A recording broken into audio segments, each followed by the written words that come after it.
Hi అండి, అందరికీ welcome to our channel. ఈరోజైతే నేను బీరకాయలో పాలు వేసి అయితే చేసి చూపిస్తానండి కర్రీ. ఇదైతే హెల్త్ పరంగా కూడా చాలా మంచిది అండ్ టేస్ట్ పరంగా కూడా చాలా బాగుంటుందండి పాలు వేసి చేయడం వలన. నేను ముందుగా అయితే బీరకాయని తొక్క తీసి తర్వాత అయితే ముక్కలుగా కట్ చేసుకుంటున్నానండి.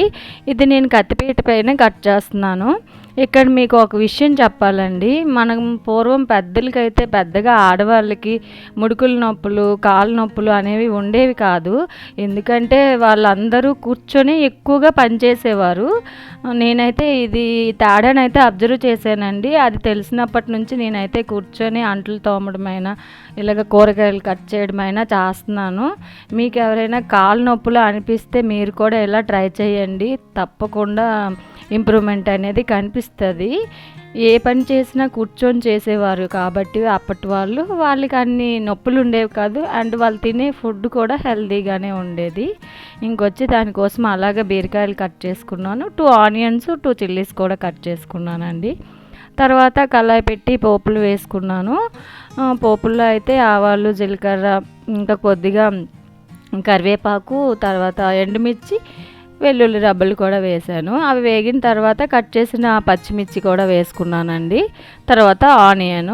ఇవి కొద్దిగా వేగిన తర్వాత అయితే మనం ముందుగా కట్ చేసుకున్న బీరకాయను వేసుకున్నానండి. చాలా లేతగా ఉంది బీరకాయ, అందుకే పొట్టు కూడా పూర్తిగా తీయలేదు.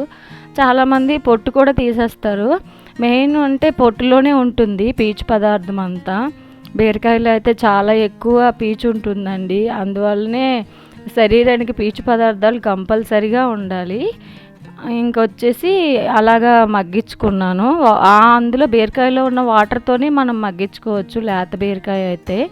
ఇంకా అలా మగ్గిన తర్వాత అందులోనే పసుపు, కారము, జీలకర్ర పొడి, ధనియాల పొడి కూడా వేసుకొని మరొక కొద్దిసేపు ఇవన్నీ వాటికి పట్టేటట్టు మగ్గించానండి.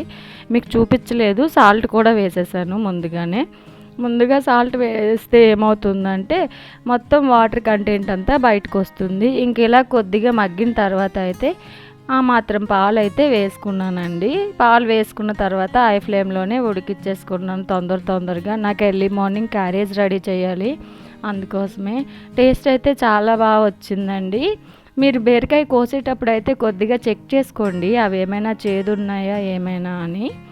ఇలా అయితే లంచ్ బాక్స్కి అయితే ప్రిపేర్ చేసుకున్నాము. మీరు ఎవరైనా నా ఛానల్ ఫస్ట్ టైం చూస్తే ప్లీజ్ సబ్స్క్రైబ్ మై ఛానల్. నేను ఎలా వంట వండాను అనేది కామెంట్ చేయండి. Please like my video. Thank you for watching.